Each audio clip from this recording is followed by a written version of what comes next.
you're only going to get one release. In this case, it was an FR5. But I suppose it is a gap in the market, so it ticks one, but maybe not all of the boxes. And it's just one of those where you look at it and go, oh, but it's a great subject, let's do it anyway. We don't get to do that very often. And then previous sales, aircraft notoriety, a Spitfire. I think the comment I saw the most in the lead up to this was, I hope it's not another bloody Spitfire. Yeah. So it's not, you'll be glad to know. So I start with this. Let's just scale up 1/72 Seeking. How hard can it be? That was the conversation had before my time with Airfix, but I was dealt to pick up the pieces and realise how hard it can be. So I put the two there. The 72nd, unfortunately you can't see it very well on the screen behind, compared to the 48th. Hopefully you see a drastic difference, not only in size but also detail. My predecessor, Simon, who likes to claim this as his idea, he always thought this was something that would be nice and easy to do, and hopefully when you see the Seeking you realise how complex an aircraft it is and how much work's gone in it from our side. So research, we've picked the Seeking because it ticks all the boxes, and we're away. This is where I start. So the first stage is data collection. It sounds pretty sensible. You want to find all the experts you can. We're lucky here that we've got quite a few experts in Seekings, and a couple of the guys have helped with the development of the kit, which we're very grateful for. Finding archive material as well as experts is great. So going to Westlands, Fleet Air Arm Museum, finding either drawings, that's the holy grail, very rarely does that happen, but manuals, photos from the period, they're fantastic. And building a subject library, so making sure you have all the books on the subject and realise that most of the authors have no idea what they're talking about because they all contradict each other, and then work your way through and find out what the facts are. So hopefully at that point you've got a big library and you're sifting through, and then you go to version selection. So the Seeking obviously has lots of versions, and you'll see a few today. We thought, essentially, what haven't we done at 72nd? We've done the HER3, we've done the HC4. We probably thought it's time to give the Navy guys a bit of a go. So we stuck with that, starting with a HES1. We thought it'd be really nice to show the origin of the story, really, in British hands, rather than Sikorsky. And we then have to sort of start justifying why we're picking that version. So ease of R&D, it wasn't easy. That's probably the best way of saying that. But making sure that it's possible is a really important thing. You don't want to invest all this time and then at the end go, oh, I can't mould it. So we just won't release anything. Justifying it, so normally that's sort of giving a bit of a history lesson to the guys and telling them why this aircraft is so significant. Future releases, as I said, you always want to make sure you can release it again in various guises. Not that I can tell you if we'll do it with this particular product. And then eventually, this is all in my head, and I need to just blurt it out. So we do a design team briefing. So that's where Chris, in this case, and Martin, my boss, we sit in a room and talk about the project, what we're hoping to achieve. Hopefully at this time they know we're doing a Seeking, but it's going through the finer details, making sure that we know when we want Chris to be done with the project, when we're hoping to hit the market, as I say, what parts are going to be particularly tricky, what the plan of attack is from a research perspective, what information we have on hand. And then I wish my job was done at that point, but it's not. You can do all the research in the world, but as soon as you give it to a designer, they'll have a question. And that's where you have to do further data collection. So you have to go out, take the designer to various places, make sure they see the aircraft. They've got a better idea of the stuff they're missing than I do, because I'm not working that closely with it at the time. Hopefully at this time they've got scan data, so you'll see later we 3D scanned a HC4, thank you very much to Chris, who's disappeared, for arranging that at HMS Sultan, way back when we did the 72nd kit actually. And then further research trips, so places like Chard, which we do in the development of the kit, to take photos, and as you see later, sit in a few planes, helicopters, planes, goodness, dirty word here. And then my favourite bit, Chris's least favourite bit, is at this point he's designed it, hopefully, to a decent enough standard where I can check it. And I rip into it, I make sure there's no rivet uncounted. And Chris goes off me for a few weeks, and hopefully it means that we're back and forth discussing what's possible from a modelling perspective and what would make the most accurate model. And then that sometimes leads to more research, going out and finding more helicopters to look at, speak to more experts, to make sure that we give you the best model possible. And then I always say, put scheme selection here at sort of the end now, but it's not always the case. In fact, you want to pick it pretty early on. When I say schemes, the paint scheme. In the case of this model, I'm claiming it's my idea, but we said pretty early on, wouldn't it be great to just show one aircraft, one serial, in 4 different marking options, something you don't get to do with your typical Spitfire or other sort of warbirds. A Sea King's been adapted throughout its life, various different marks from the same airframe. Some might say trigger sprue, but you know, it is the same serial. You want to make sure that when you're picking a scheme, you've got the right parts in the kit, so that's why it's really important to do it first, so you don't get in and go, this scheme is fabulous, but we don't have the parts for it, so we can't do it. And then, hopefully, the model's near the end of that point, but there's various bits we have to do, so talking to the decal designer, doing multiple revisions on the decal sometimes, the artwork and to be doing multiple revisions on that, and then things like this where you're launching the product, which is probably the most rewarding time because we've had to keep it secret for so long and worry about saying Sea King too many times, and eventually it's released. So here we are now at the end of this timescale. So hopefully that's the end of the repeat slides for people who have seen this presentation before. So we were lucky enough to get a lovely manual from Westland of the HS1, so the very first Sea King. They'd had a go at making their own Airfix kit, but it wasn't quite there, as you can see, so we thought we'd tweak their manual a bit. And this is part of that data collection slide, you see. So we're going out and collecting as much information as we can, and obviously, where better to get it than the horse's mouth? See what I did there?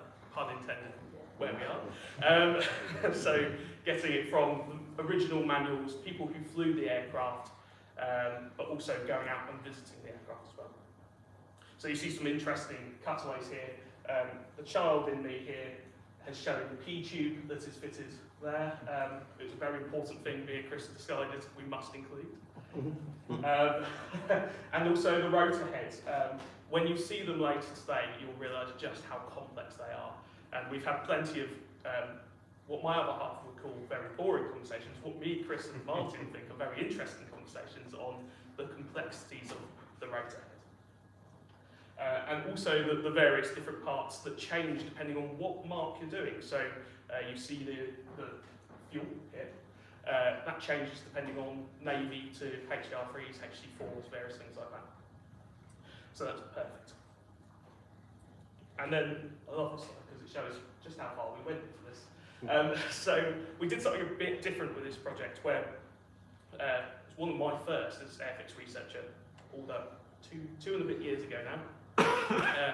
We'd already had a scan of a HC4 from HMS Sultan, but we were missing some data. So we decided we were going to scan some more aircraft to try and fill some gaps. We ended up scanning 6 of them, just because we could, which is great. Can be a bit confusing at times, making sure you're using the right scan. But we ended up travelling to 6 different destinations, scanning 6 aircraft. We used 10 different organisations for the research of this kit, one of which we're here today, but various others as well. So they're all we're very much grateful for that help. 12 months of research. So we actually sort of relate this to a 24 scale kit in terms of the difficulty of research and design. 348 parts, as you saw earlier. The Spitfire's 433, so there's not a lot of difference in terms of part count. And I'm sure we've all got a few grey hairs as a result of it. And it was a great thing to do, to add up just how many aircraft we visited. In the end, it was over 35. I mean, for Gannets, you can't do things like that, where we visited about 4, because that's all there are in the UK. Sea Kings are everywhere, and it's probably the best time to research something like this. Obviously, Spitfires, Diamond are not very original. Sea Kings have only really just left service in the grand scheme of things, so there are plenty around that haven't been touched since then. which means that you can visit lots of different ones and see the changes that took place. And because I claim all expenses, 2,000 miles travelled, so it was a lot of hours in the car for this one. You'll see different icons on this map behind. I know it's a bit difficult.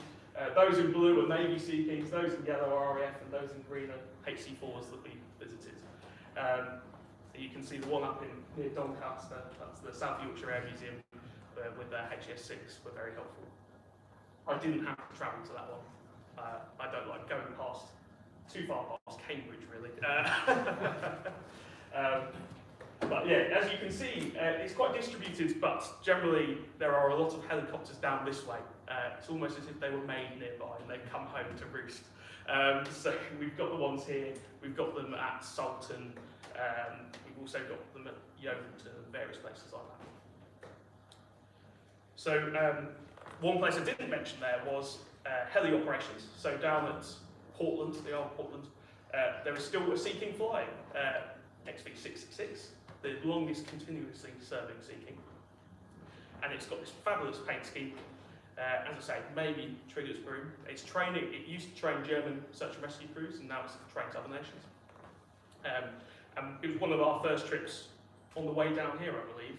We visited Portland to see the actual aircraft. We thought it quite important to go see one that was operational in the HE5 role before heading here. And that gives you a lot of information, not just in terms of external finishes like the rivets you can see near the serial, but also internal information.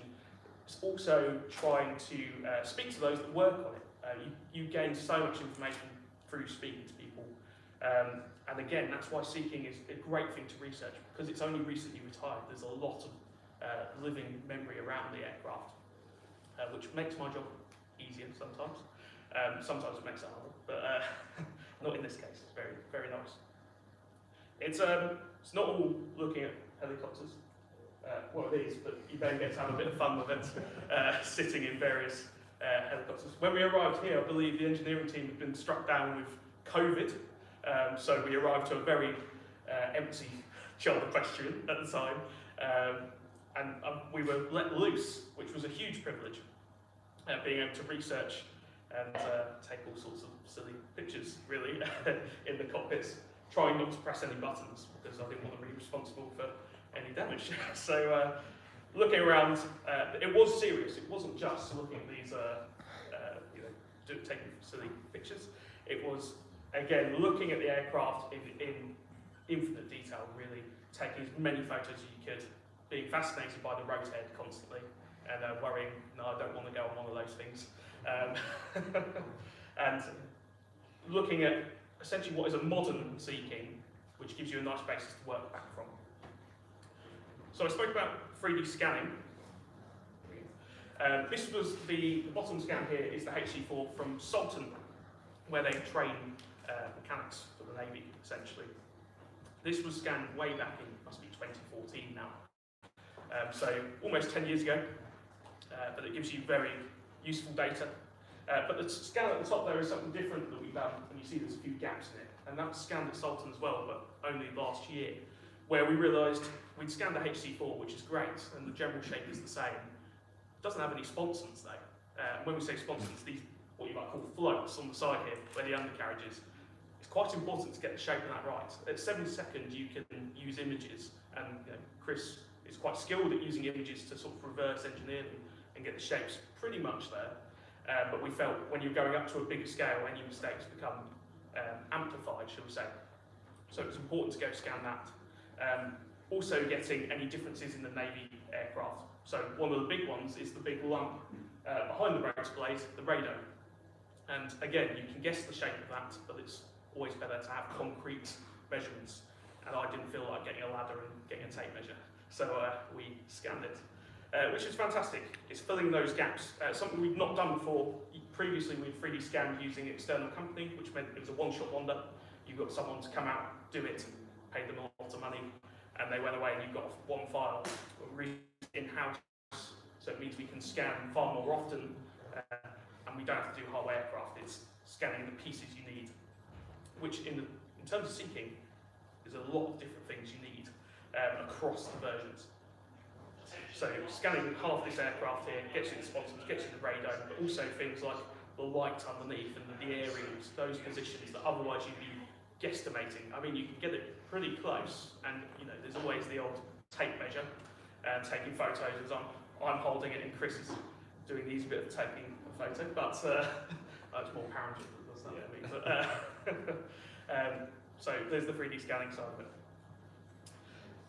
There are some particular challenges we faced throughout doing the seeking, and when we chosen to do the Navy one, we obviously wanted to reflect its original role, which was in the anti-submarine warfare role. And the problem is, they kept it secret. A lot of the equipment wasn't photographed very often, so it was a bit of a challenge. The image on the right-hand side, as you look at it, that's from a HES-6, so that was one of the last maps to leave service. But there's some differences between that and HES-5s and HES-1s, where it's upgraded, particularly the monitor on the right-hand side and some other bits. So it was useful for getting crew positions, but it wasn't fantastic for showing the original equipment that was in there. And for that, we had to sort of get a bit creative. You'll see on the table behind, when we go there, there's a nice cutout from a Westland advert showing the equipment.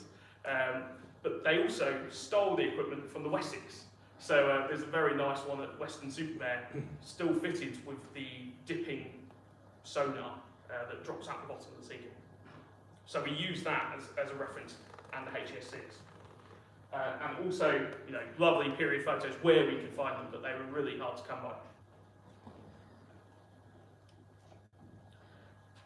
I'm sorry, you probably can't see much of that rotator because it's quite light. But as I say, one of the big things that we were fascinated by was this rotator and how complex it was, especially when you consider the blade fold. And trying to render it accurately at scale, as Chris will tell you later, is a bit of a nightmare.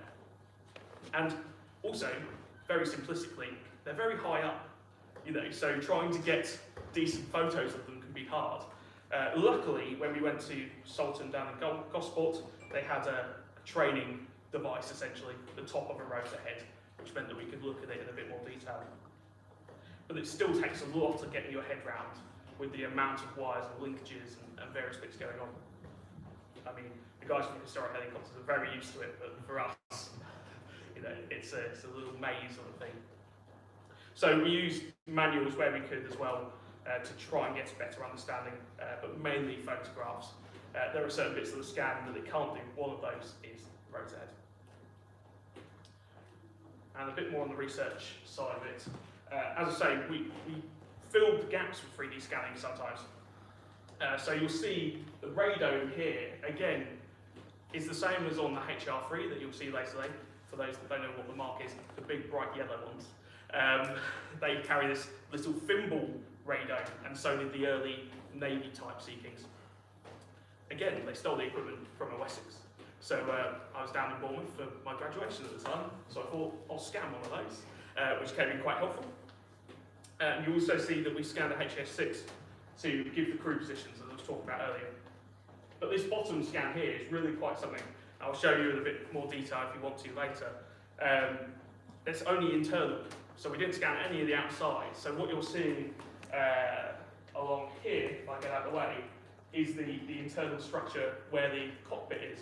And also the thermal barrier further behind was open slightly, so you see every frame going down the tail.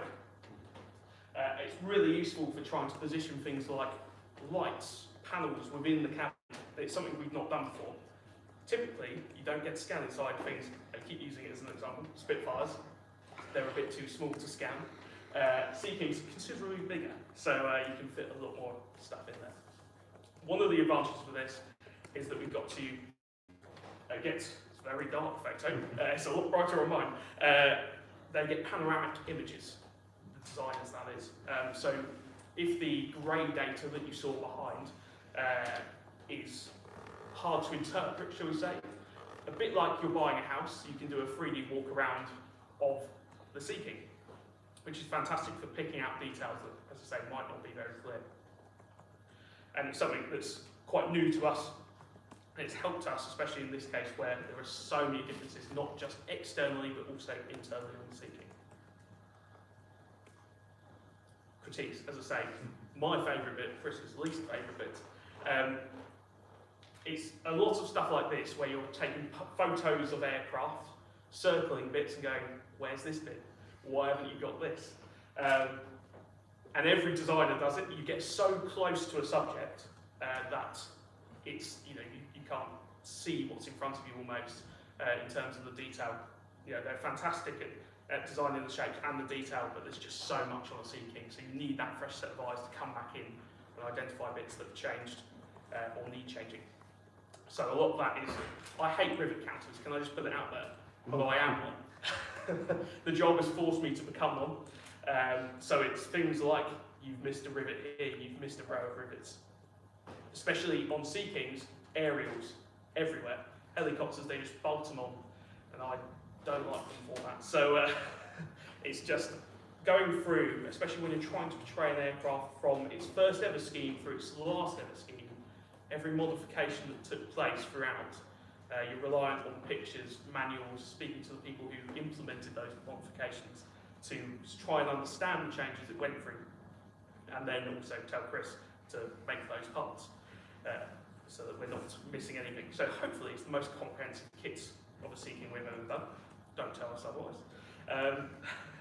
And that is sort of where I leave it. So the critiques are continually ongoing. So Chris will be designing for, goodness, how long was it in this case? 9 months. 9 months in this case, and it's a lot of back and forth. The worst thing is to get to the end and then do a huge critique where you have to change a load of stuff. You need this dialogue continually ongoing to get the best result.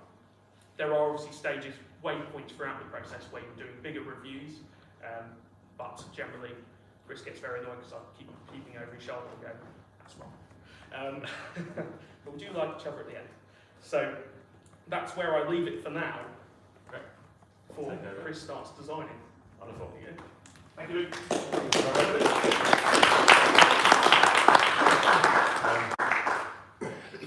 Yes, there will be a little bit of repetition, as we said, because the process isn't that dissimilar for every kit, but I'm going to focus on some different things that were part of the Sea King particularly, that hopefully there'll be some new stuff.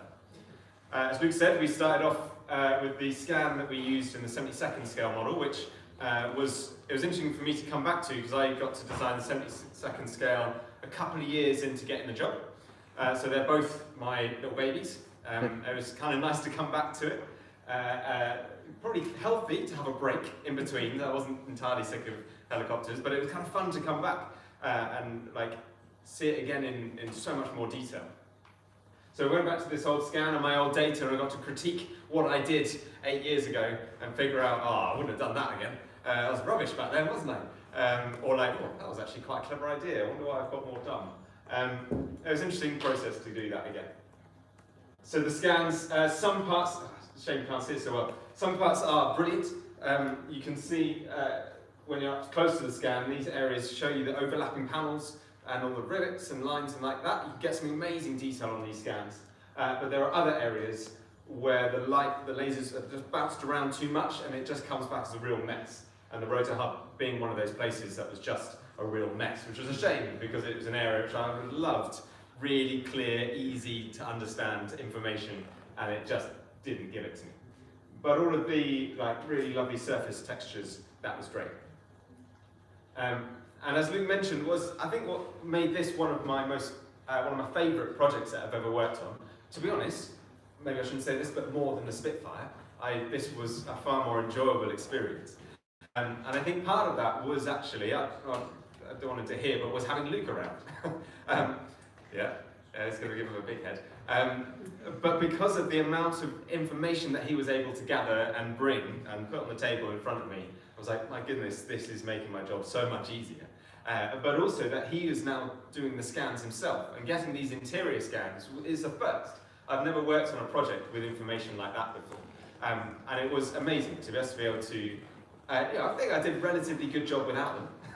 But putting it in, you'd be like, I got that right. Or I need to nudge that by 0.2 of a millimetre. Now it's exactly right. It's kind of those extra level of confidence that I managed to get because of these interior scans that he was bringing.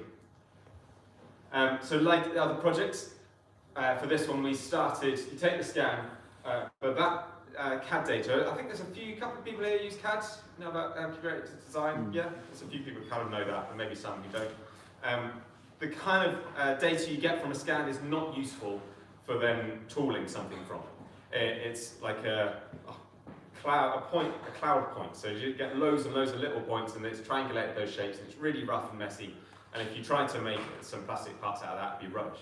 So we have to totally recreate the data, but we use the scan exactly like a trace. So we can cut it in half, like here, all the way along in these sections, all these like segments that are where the real bulkheads are, and use those and just trace it like a dot to dot. There are areas, you probably can't see it very well, but I have to like imagine where it was underneath the sort of the cowling that's taken up the engine, or taken up the gearbox rather. I needed to imagine what the continuous shape was, so there's some little playing around still to build up these 3D shapes that I want. And eventually you end up something like here. You kind of get this mottling effect where the kind of the perfect nature of the CAD and the real life nature of an aircraft that's flown a lot aren't the same. The real thing's been battered, moved around, it's had a hard life. And so there is this little mottling effect you get between the scan and our data, but when that's close enough, you've got it bang on. We also have all the areas that I want to split up and all the extra little bits of detail on there that have been taken from the scan, but also taken from the other research, the drawings that Luke has provided. Take that information that you use in the skeleton model, which is just kind of quite blocky, simple shapes, and then begin to cut them up into the parts that will eventually be the parts that we mould. And we do it like this so that if I want to make a change when Luke's given us his critique, be like, oh, I've put that split in slightly the wrong place, I can now move that in the skeleton model, and it updates all the parts accordingly. And ideally, everything works perfectly and you get no errors. And that happens maybe 1 in 10. But still, when it does happen, it's a great day. It's good, I go get myself a donut. And we do this on repeat for every part. It's quite a slow process. Again, we're banging on about the roadhead, but it was fascinating. I had to try to get my head around how to design it. I watched a lot of YouTube videos and read a lot of stuff to just figure out what is going on here. What are all these linkages about? What does what job? How many ways does these blades move? So that I could decipher the pile of bits and wires and linkages. And it was fascinating. It's just an incredible piece of engineering, they really are. And so while that was complicated, the bonus of them is that they're repeated 5 times, on this. And we have a pattern tool, so I did it once, copied it 5 times, and it's a really good day. You feel like, oh, I've done a lot today, that's been great. I can leave early, surely. Not the case. So we got to do that, but then obviously it's got this folding rotor blades, which made it a little bit more complicated, trying to figure out the angles of that. But it was a really satisfying part of the whole kit to do. Normally you don't have such exposed, complicated details really prominent on a kit. So it was quite fascinating, something new to work on. Something different with the Sea-King that I hadn't really done on any other kit before. We wanted to get a lot of detail on it. It is it's covered in rivets, and they're really prominent rivets and panel lines. But I was a bit nervous that if we'd done our regular kind of style of panel lines, it would all look too much, filling it with rivets and these deep panel, it might just be too busy and not look right for the scale.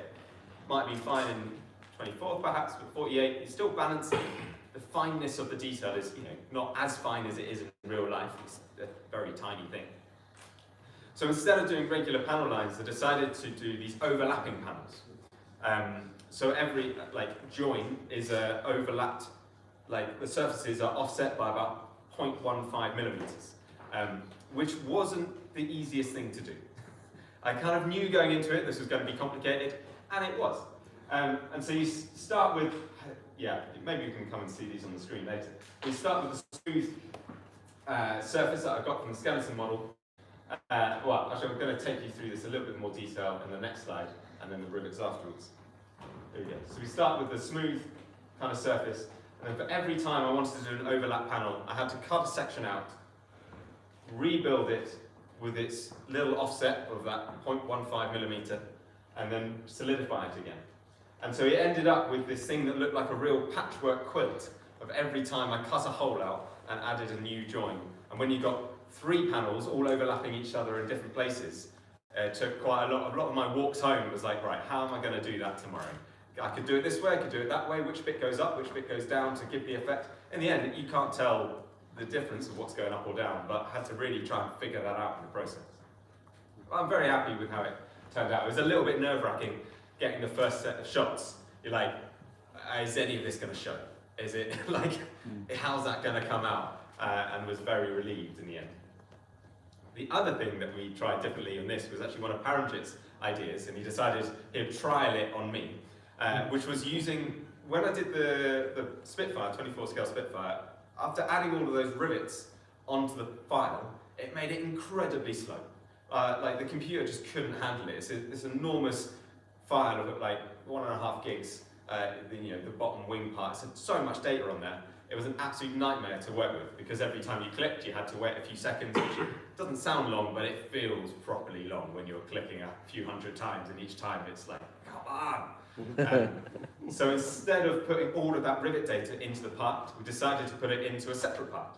I don't know how interesting this is for you, but it was really interesting for me. Massive CAD geek. And it was Paramjit's idea, and I thought it's not going to work. We'll end up with these circular references, and the whole thing's going to fall apart because you're like taking data from here, putting it here, and putting it back into there. Surely that's going to fail. And he said, no, I reckon it'll work, Chris. You try it. And thankfully, amazingly, it did. I was able to take some of the basic data, fill this extra file with all the rivets, just thousands of them. I did add it up, and I've forgotten, but yeah, and the tens of thousands amount of rivets across this thing. And then copied that data back into the original part and then just solidified it. So ended up with these weird looking, I don't know if you remember those, what are they kind of things? You could put like loads of little nails and you like put your hand into it. Kind of looked like that, the kit, for a little while. Like I could just push my hand into these nails. Maybe that's what it felt like. But happy with the finish. And it meant if I needed to make a change to the rivets, I could do it in this much quicker file, make those changes, and then everything would update. And it made my life a lot easier. So yeah, not so bad about going back to those sorts of things again. Here is talking about getting the sponson scan. This is actually just me showing off. This top one is the 72nd scale, where I had no scan data, just some photos and a bad drawing. And this bottom one is how I made some little edits on the 48. But I don't think you can tell. Can you tell? There's a very slight change here at the back, where it actually is a little bit higher for longer. But I was pretty proud of 2 years into the job, Chris. It's like you did all right without a scan. But it was kind of reassuring to get the scan eventually, and like, okay, there's a little bit of a tweak. We can get this really spot on, perfect. Probably no one's going to tell, but it's really reassuring for us, and it kind of feels nice to know that we've gone to that level of detail.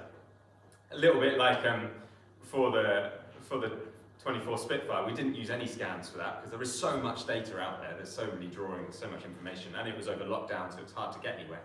But right at the end of the project, Luke had got a scan of a Mark 9, and we're like, do we risk it? How upset will I be? And we put them over the top of each other, and it was a good day. I was like, my goodness, so this has worked. It matches perfectly. I'm very happy. But it was a bit of, do I want to look? Do I want to open my eyes? So we still have it in us. It's when the new designers come and they want to oh, you've not got a scan for this. Like, no, you don't need a scan. You do it the old-fashioned way. Just get some photos and figure it out. The eye can do an amazing job of figuring out 3D stuff. It really can. So the comparison between the 72nd and the 48. So this took 5 months in design. The 72nd one, that is 6 months in tooling, was 130 parts, and it's very simple detailing. It's just, I don't know if anyone's built it. It's very simple on the outside, but it is what it is. It's a 72nd scale model. This one took twice as long to design. It would have been quicker if we didn't have a loop, but it also wouldn't have been right. You know, we would have done what I thought was right, with a very different set of eyes, and it missed out a bunch of stuff. He kept me honest, made sure we got it all right. Took 9 months in tooling, a lot back and forth, and 300 and a half parts, a lot more bits going in there. And a lot of those are very tiny little, all the aerials and things, but wanted to make sure we could represent these things accurately. And finally, the most important check, is it to scale?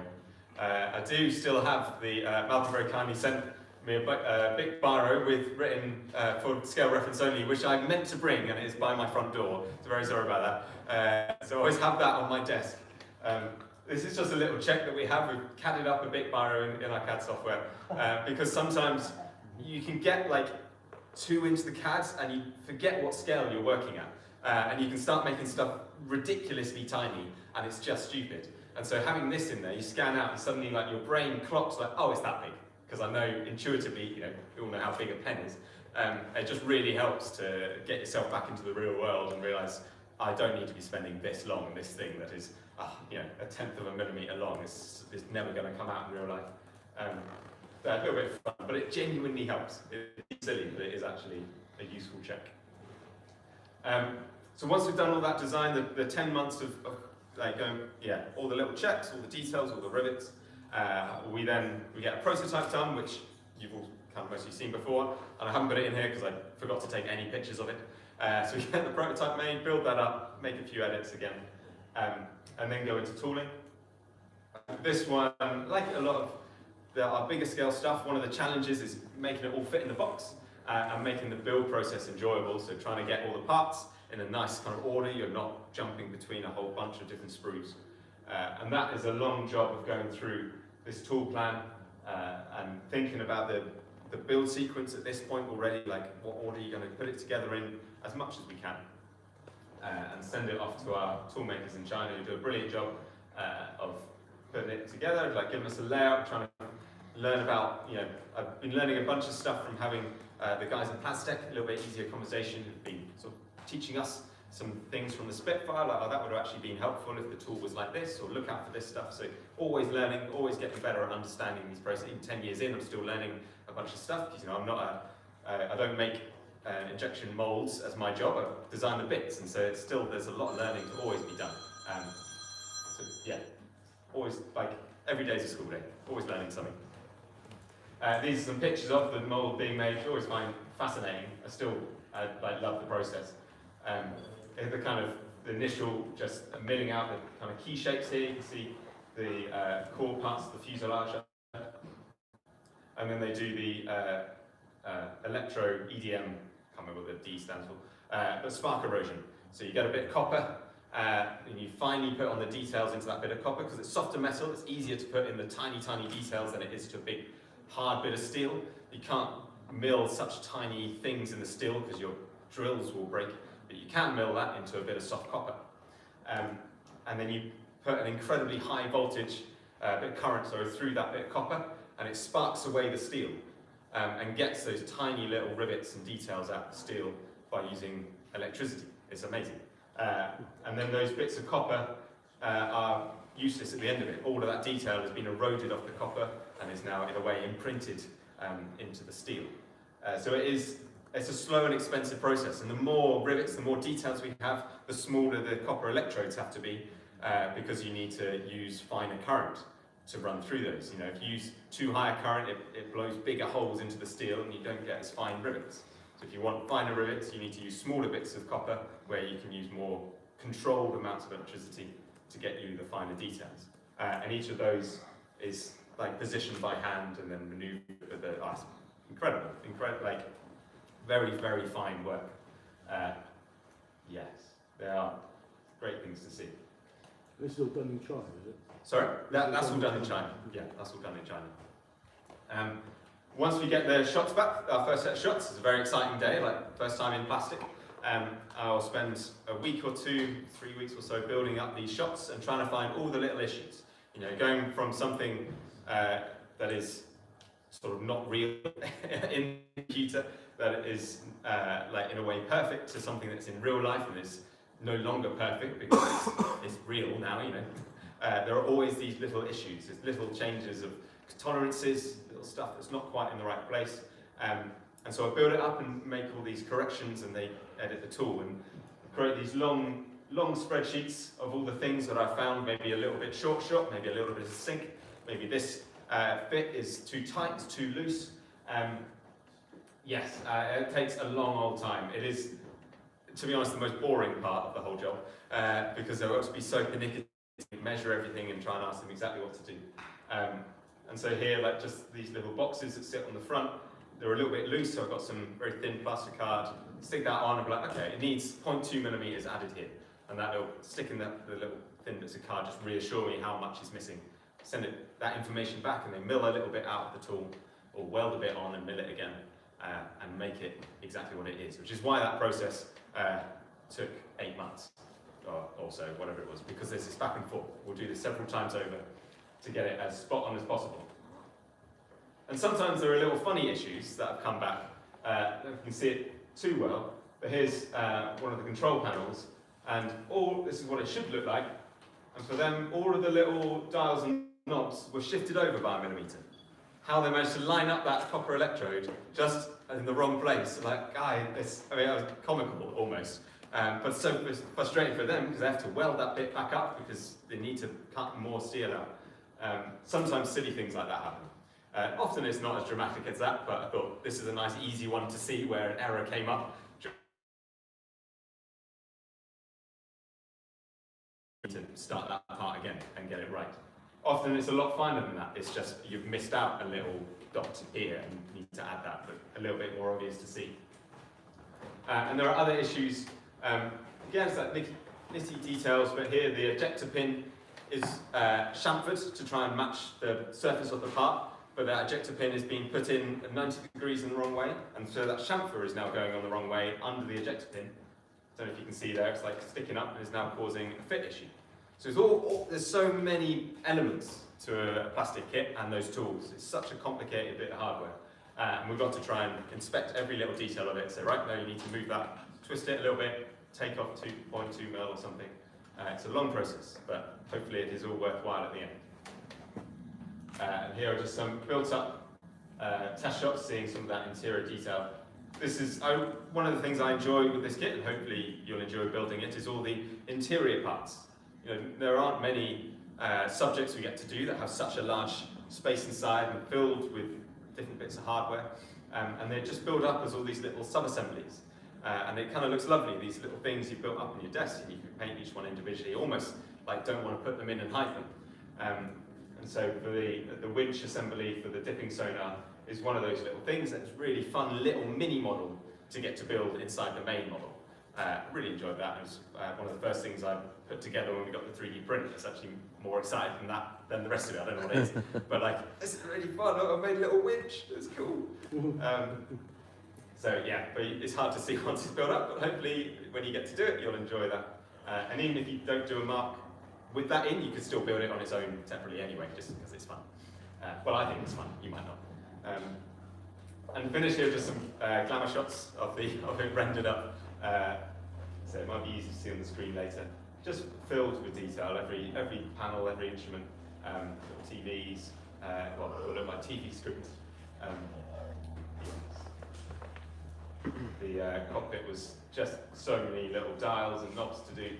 But thankfully I had a loop to tell me what was the right things to do for which mark. That's the challenge I have, is I forget which one I'm supposed to be doing and find a picture, like, it looks like that now. That's not the right one, Chris. Put it away. But I'm very grateful to have them around. There we are. So we have a bunch out on the tables at the back. Luke's just going to go through why we chose the schemes that we did. But you'll be able to go and have a look at all the parts very soon. So if I hand back over to Luke. Yes, you can hear me. Do that. Thanks, Chris.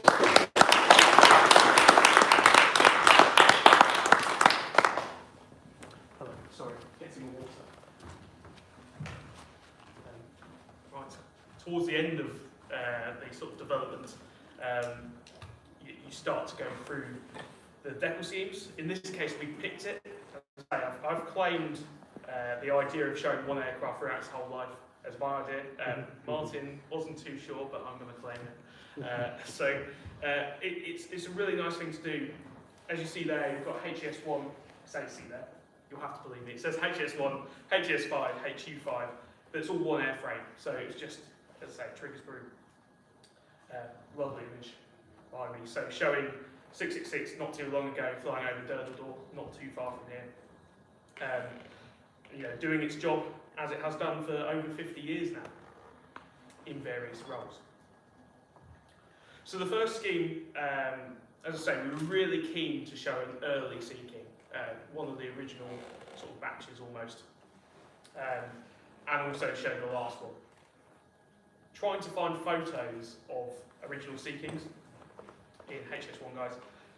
They're around, but it's not like someone was doing a photo walk around for grip models in 1970. So you have to do a bit of digging, and sometimes you have to make an educated guess on what's on the other side of the aircraft you're not being shown, depending on the photo.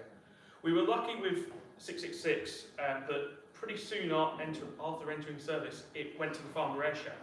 So there was some chap that's taken photos of it in 1970 that's very much helps this kit in the development. And it showed off quite a bit of detail. There were about 3 photos that we were able to base it off of. This is when it based on Eagle at the time. And it first flew in August 1970 with the squadron, 826 Naval Air Storm. And obviously HS1 is where this story starts, with the anti-submarine capability, the dipping sonar. But also you'll notice the very early ones, just an interesting fact for you, had green tops of the blades compared to the grey and the black you're used to seeing now. Very dark green. We were very lucky to get some information on the blades from various sources that showed the various paints that have been used, and that's the level of detail we were having to go into. I'm glad I had that drawing, otherwise I would never have known. They look black. Obviously they're up high most of the time in various different lighting levels. So I really felt like I'd earned my crust that day when I found out they had green tops of blades. So when we're doing decal schemes, there's, as I say, a lot back and forth. So we've come up with these ideas, and a bit like the designer critiques, I then send it off to an external guy, Jonathan Mock in this case, who's doing the seekings.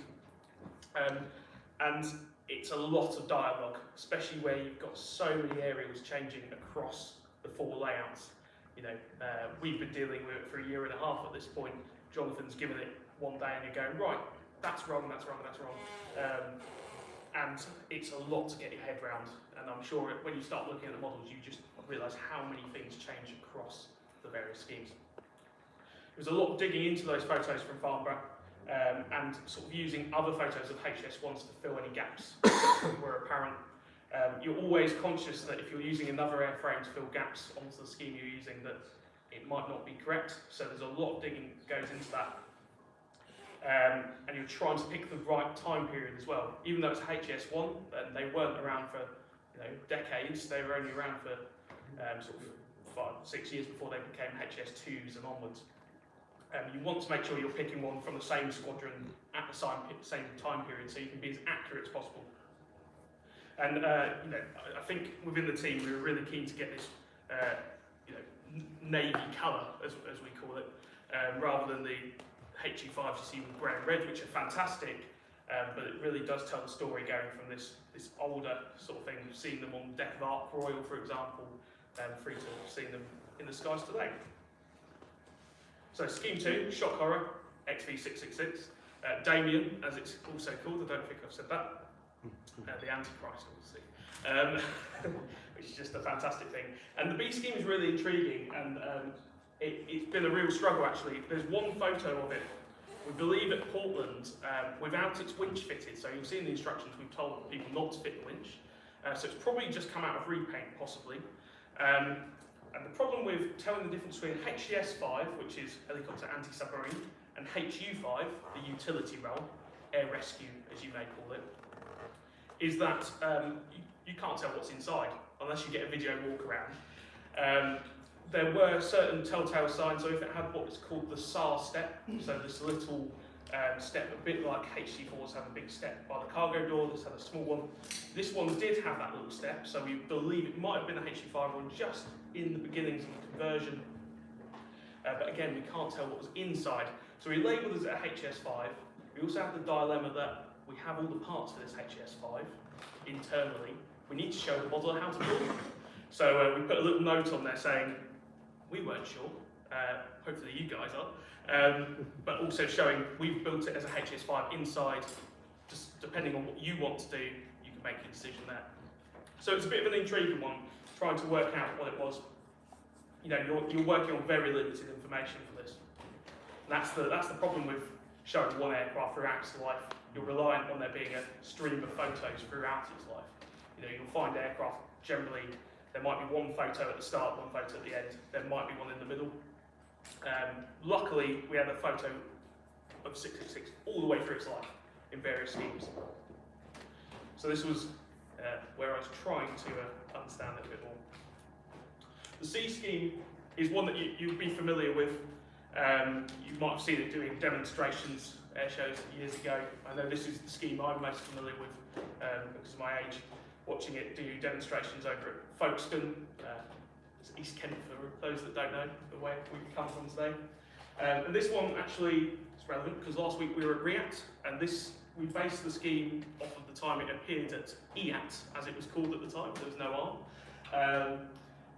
1995 when it appeared there, or 1990, I'm just reading that. So one thing we were really keen to show was that it did evolve. So there are two HU5 schemes in the kit. And this is where you're getting really nerdy, and you know that's why I get paid, I suppose. We wanted to make sure that it wasn't just a change of colour when you went from this scheme to the Heliop scheme. It was also a change of parts, showing the evolution in terms of aerofit that happened over those 2 to 3 decades. You know, it didn't just stay the same helicopter.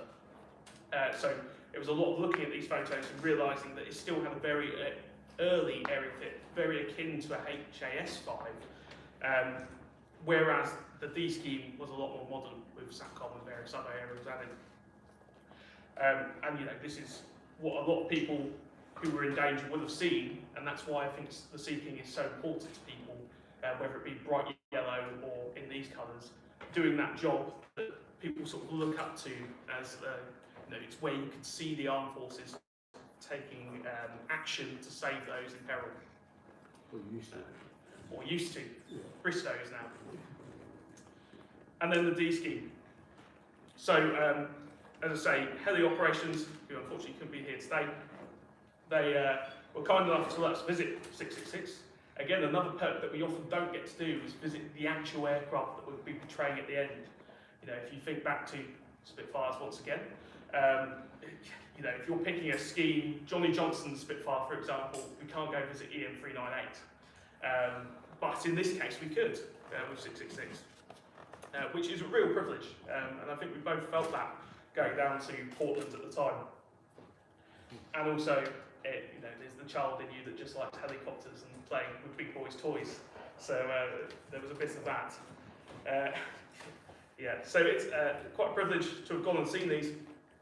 And obviously with what they're doing now, it's even better. So the D scheme is that final chapter. Hopefully not the final chapter, I do say in one of the videos. Hopefully it keeps flying for a long time more. But as you know, it's 50 plus years old at this point. They are aging airframes. You would probably say it's one of its last roles it will undertake. So it's, from a boxing point of view, hopefully we're showing first to last in that regard, but I'd like to see it fly for a lot longer. And then there's a bit of a view of the Seeking artwork, which, if you're looking at my screen, is lovely and vivid. Not so much behind me, but this was a bit of a saying to Adam Tooby, who did the artwork. We're really keen to show it at home, so it needs to be shockingly over the sea. That was the first thing we said. But also, what scheme do you pick? Do you pick the first or the last? And generally, we don't show civilian schemes on the box, because people's association with the Seeking is that it's a military helicopter. So we felt it should be that first chapter, flying over a lighthouse somewhere in Cornwall or Wales. I can't remember what I briefed all that time ago. And I say it's a big dialogue artwork as well. You feel like you're ever closer, and you're getting there. You've done the Deppel schemes, and you've briefed Adam, but it's a lot of back and forth, making sure that the aerials are in the right place. So you're trying to remember a year ago at this point. The lights are on the right side. In this case, they were not. So we had to do a bit of changing there. And make sure all the right equipment's being used. Which is great fun. It's that critiquing again. As I say, this job has turned me into a rivet counter, which is not too bad. The great thing with the HS1 is that it's that early shape. Before it starts to get cluttered with aerials, it was very, you will look at the hull, for example, as the best place, just under the nose. It's very clean compared to later examples, where it starts to become a bit bulky and potentially a bit ugly, depending on who you're talking to. I don't think they could ever be ugly, but also, you know, there's no filter door, no barn door filter as they call it, or air particulate box that goes on the top, so you just see the intakes, which gives it a really different look to some of the others. With that thimble grey dome as well, rather than the, forget what we called it in the end, the flat top grey dome, round probably. We get very technical in the Airfix office with these sorts of things. Sticky out bits, round bits. Sometimes you just don't know the name of the part, so you just need to give it a recognisable name. Sometimes the designers make that mistake. Just I rarely know the name of the part until Luke looks and like, Chris, we know what that's called, Chris. I'm like, do we? One of the designers recently decided to call them 1, 2, 3, 4, 5, and then realised he might not be able to recognise what those parts are based on the number, unless he's some sort of savant. So, there's the artwork there, and as I say, later we can look at it in a bit more detail, as I realise it's a bit washed out there. And I believe I've gone through that a little quicker than I was meant to. So we were going to go on to Q&A. I'm getting nodded at. Here we are. So, any questions for myself, Chris, any of the team? Fire away. Mr. Malcolm. Hello. Brilliant, thank you very much. Is there a blade sag on the blades? And if there is, did you choose to do not in flight, sag or not sag? There isn't a moulded in sag on these. Right. They're very thin blades and they are not that difficult to add a bit of sag while you're modelling. Right. To be honest, the reason for not doing it was there's quite a significant sag on the real thing when it's still, and it would have added a lot of depth, and we're trying to fit a lot of parts in. So not doing it actually makes it a little bit cheaper because you're not having to do so much work to the mould. It's nice flat parts for them to do, which is nice and easy. And they're so thin that it really isn't that difficult. I've done it on a couple just to manually do it, and they stick pretty well. They do have a natural sort of sag on the plastic parts as well, just because of how thin they are. But also, if you'd have bent them when you did the folded rotor blades, you come into some other issues where you're trying to do a fold on something that's bent. Right. Yeah, that's brilliant. Luke, you're saying box size restricts your runner size. Surely that's the machine, injection moulding machine, which restricts you. Yeah, I guess. But there's restrictions in all those places, isn't there? And there's balancing between them. There is a thing of like wanting to try and get maybe 2 frames into one machine because a bit cheaper than using 2 whole machines, and then you can't go to your maximum size. So there's a bit of balance in that. There's also obviously we made like this, and the last big one, like slightly different size boxes to our older ones, which are nice, big and flat. But there's something about this chunky one that I think me and Martin just quite like feels something about it. Affects your sprue layout as well. Absolutely affects your sprue layout. Little things that you kind of, we could make it different sizes if we wanted to, but you have to decide on something and then work to that. Really, it's a bit of a just pick a thing and then go to it. To be honest, there's something about when you open, as many of you did with the 1/24 scale Spitfire Mark 9, when you open that and it is just full to the brim of injection moulding. There's no gaps left or right. It's not moving around inside the box. It is just full. There's something really nice about that experience when you open the box up. So this is More relief, really. Isn't it? Well, it's not moving. It's not moving. Is there something in there, or is there? I said that, and I did already molded. Is that going to slide? Yeah. It's already pre-built for you. There you go. I was quite surprised how small the Spitfire box was.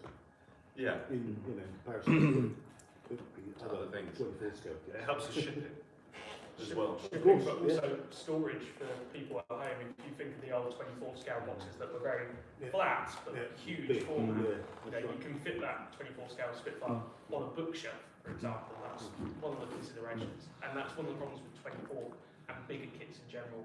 Is the first thing to say, going to put it. So it's one of those. So yeah, that box was used before, though, wasn't it? It was the Bentley box, wasn't it, as well? Yeah, The no, Spitfire, exactly. so That was the absolutely, original yeah. size, and we're looking at these boxes and have the Bentley out and other big ones. You're like, just It looks looks perfect, I like yeah. the look of it. Let's just Yeah. go for it. Like we could have done something else, but like Yeah. I like the look of that. And the embossing underneath was class as well. Yeah. Have you got it on this one? No. Ah, it's India, isn't it? Yeah. The other factor, which is really boring, but it does play a huge part, is these are all boxed in individual shippers. So there's not 2 or 6 or 12 in a shipper carton. They all come in their brown shippers, individual shippers, which means for any model shop that's dealing online can just whack a address label on and send it straight out. You're not looking around for another cardboard box. It's the right size, it's too small, it's too big, or whatever. So that just helps everyone in the whole process, really. So was it like when you did the Spitfire with the poster, because they came with it something extra Yeah, box well, with the yeah. poster? Well, Warehouse didn't like me for that. No, they didn't. That's You we don't got a get- mug next time. You don't get a poster with this, or a coin. So Oh, no coin. Can you tell me where the kit's moulded was produced? India. India. Yeah. So India production, Cartograph Decals, of course, Italy, but it's our standard India production. Yeah, with our new plastic that, of course, we changed last year. So it's Are there still plans to produce in the UK? we will continue to produce the 124 scale Spitfire in the UK, and any possible variants that might come from it, No, right, okay. or may not come from it. But other than that, there's no current plans to move this sort of stuff to the UK. So Okay. it's, container prices have come back down to pre-COVID levels. Mm. So where they were during COVID, they were £17,000 for a 40-foot container. They're now way back down to sort of 3,000. So it's, for us, it makes India continue to be more attractive. Yeah. My first time here inside it is fantastic, so thank you. I'm kind of like you, it's like love doing all the little sub-assemblies and then hate putting that final piece on and just it all disappears. Would there be any plans to do like a clear moulded fuselage version? There isn't, unfortunately. The challenge of that is the clear parts need a lot more polishing. And so if we adapted the tool for clear, we wouldn't be able to go back to grey again, because it would now be too shiny and it would look really weird. And it would cost as well. Because yeah, I like the idea of doing this sort of thing in theory, it seems quite attractive. But the practical nature of it is like, you can't go back. It would look really, just be off. It would have to be a completely different mould. So realistically, you'd need a whole, and that's just too much money. But I get the attraction to it, Well, absolutely. it's good to understand from your side here why, because to us it's just like, well, why not? Just put different plastic in it, yeah. It's like, well, actually there's a reason behind it. Yeah, there's the clears. When we first get the clears, they're not polished, because if we're going to ask them to make any changes, it's not worth them spending the time polishing it. And the plastic is like you can't see through it. It's really mottled. And so once we're happy with the changes, then they do the polishing, and suddenly it's like transparent. But it's quite a lot of work for them to do that. One for the aftermarket. Yeah. Yeah. The aircraft, the undercarriage, they're retractable. Yes. Yeah. So you can do it in flight if you want to. Yeah. Does it come with a pilot? Hey, every time, isn't it? Every time. We have to make that clean first. The UAV version. Yeah, There's squishy bits. it's the drone one. You have to get some of the guys here and 3D scan them in place. Yeah. Yeah. You got give a Simon Cowell one if you want.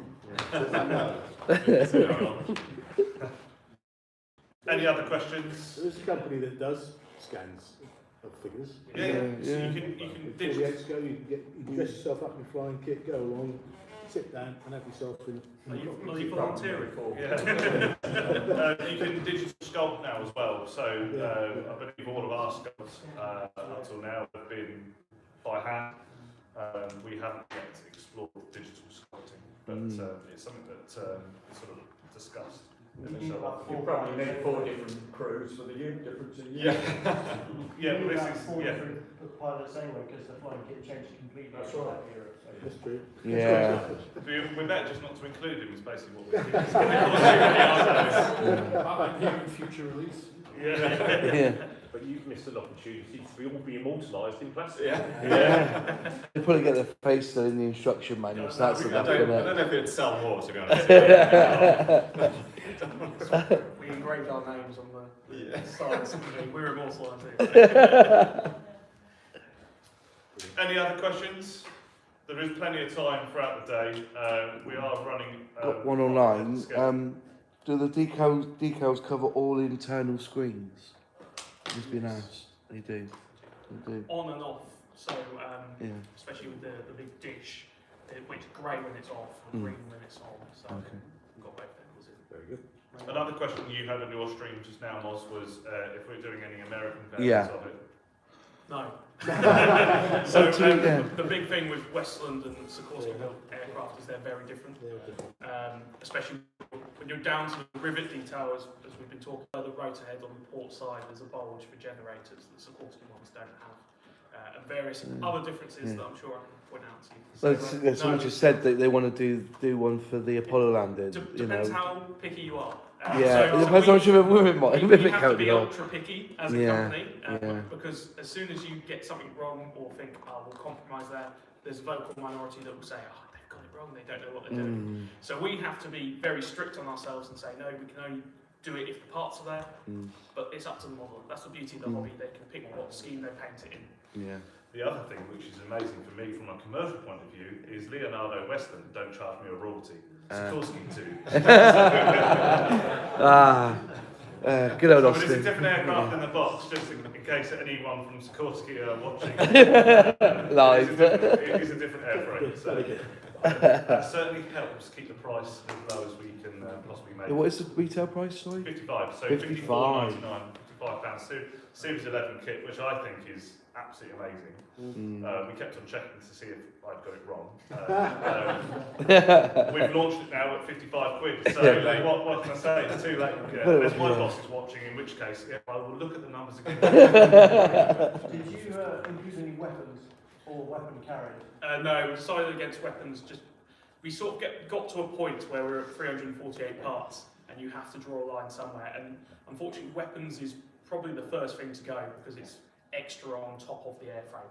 So although there are obviously CHS5s normally carrying various weapons, we just had to omit them, unfortunately. But I'm sure the aftermarket will sort us out. There's huge opportunities, as I'm sure you've all seen through the presentation slides, and you will do shortly after the rest of the presentation in a second. The built models that we have at the back there. We have one of every single deck scheme built up already. We also have 2 test shops built up, one with folded, one with open blades, etc., etc. So you can pick those ones up. Don't pick up the decorated ones. And we'll scatter some more throughout this room during the course of the day. So there's tons and tons of detail in there. So I'm sure aftermarket people are already very busy looking at all the CAD data images that are on our website as of 10:15 this morning and all the video content. But that's all part of the community, isn't it? So it's fantastic. Do you ever send like test shots or stuff that this is the final thing off to any of these guys so they can start cutting up, say, paint or whatever ahead of time, or do they have to wait till it's actually released?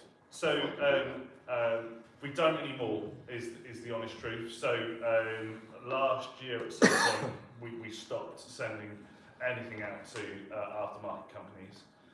There was no rhyme or reason to who got what, so it just became quite unfair for people. So we just stopped it. So everyone's on the same playing field. You know, they only get the kit when they order it. When it comes in, it's all the same. I am continuing to talk to a number of aftermarket suppliers. I would like to form a relationship with some of them. So we'll just see what happens there. So the idea there would be when we release the kit, you will have a masking set and other bits and pieces just on our website perhaps or through our retailers. But it won't ever be in the box. Well, that's certainly not what we're looking at. It would just be an additional purchase. So again, trying not to add unnecessary cost to the base model for those people that just aren't going to use those parts. Bit like the Valiant add-on. Sorry? Bit like the Valiant add-on. Yes, yeah, very similar.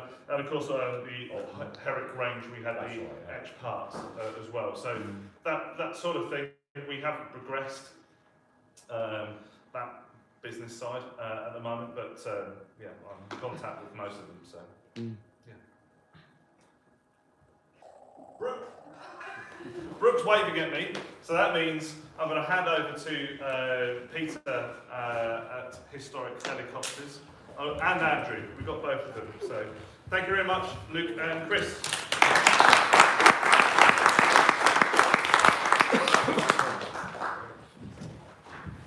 What, who's doing the clicker? I'll do the clicker. He'll do the clicker. Oh, right. It's nice to see you. Thanks. Hi, I'm Andrew. I'm the one that actually got all this going some years ago. And I'm just going to give you a very, very quick story about how it all started and what we actually did and what we're actually doing now and what we're going to do in the future. I have a friend of mine in Ireland, Southern Ireland there, who had the whirlwind. And I used to go over there and fly the whirlwind a little bit, and sadly, he couldn't get the medical anymore. So he used to say to me when we were going around a few Guinnesses, Andrew, you should have the Sea King, the whirlwind, sorry, the ornamental to keep it going. Anyway, after a couple of years, lots of Guinness one night, and I agreed to have it. So we got it back here, got it flying again, and that was the start of the whirlwind. Then, we're at Yeovilton one time, some Navy captain said to me, do you fancy doing the Sea King? I'll get the Sea King in a minute, I promise. Get to doing Wessex. Fancy doing the Wessex? Yeah, okay. So I ended up buying 2 Wessex, and all the spares you can see just about outside the hangar from the Navy. We did 1 Wessex, the other one's a bit rotten, so we're not going to do that. Probably end up as a glamping pod somewhere. We've had all the bits we want off it, but we keep the Wessex flying, which is the only Wessex flying in the world, as is the only whirlwind flying in the world. And then, as we're doing Wessex, some Sea Kings came up for sale, so we ended up buying 7. As you do. As you do. We've now got 5, pretty much 5 flying and 1 about to, and the only one that isn't flying, which we're going to get in shortly, is the one you've seen outside, which is 647. Which, when it came out of service, Chris tells me over there that it was the oldest Sea King flying at the time. So we're really keen to get that one going again. Especially as it has interest with us because it actually did the rescue of the Napoli, which was a container ship that broke up off the coast in Branscombe. Probably remember that, people scrambling for bits they could find on the beach. So that aircraft actually rescued the crew. The crew all got off in one of those fancy dinghy things. They'll pop in the water and they all get in it, so they got taken off. There was still a couple of people on the ship trying to rescue them, whether they did so that same Sea King went back and fetch them. So that's a reason I'd like to do it. So we started on the Yellow Sea King, 5 nights out first, we got that flying, and then we did 1, 2. 2 is out there now, nearly flying. We did 314, which is a Mark 4. That's flying, and so it goes on the whole list. So the only one, the Belgian ones, of course, the only one we haven't got flying on in flyable condition right now is 647, which we hope is going to come in next. You can imagine the room the Sea King takes up. So you can see outside there, we've got quite a few in the hangar, but on the other side as well, we've got so many Sea Kings over there, we just run out of space to be quite honest with you.